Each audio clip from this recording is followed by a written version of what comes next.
America Congress లో కొత్త Russia ఆంక్షల బిల్లు గురించి భారత విదేశాంగ మంత్రి ఎస్ జయశంకర్ స్పందించారు.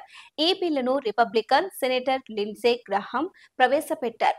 రష్యా 2022లో ఉక్రెయిన్ పై దాడి చేసిన తరువాత కూడా రష్యాతో వాణిజ్యం కొనసాగిస్తున్న దేశాలపై, ముఖ్యంగా భారత్, చైనాలపై 500% సుంకాలు విధించాలని ఈ బిల్లు లక్ష్యంగా పెట్టుకుంది.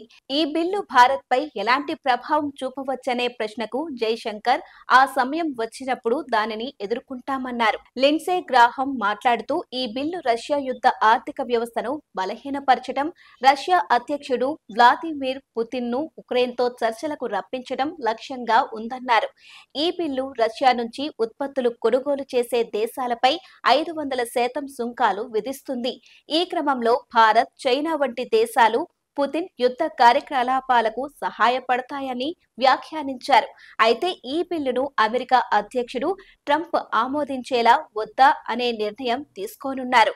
పాశ్చాత్య దేశాల ఆంక్షల నేపథ్యంలో భారత్, చైనా వంటి దేశాలు రష్యా నుంచి తక్కువ ధరకు చమురు కొనుగోలు చేస్తున్నాయి.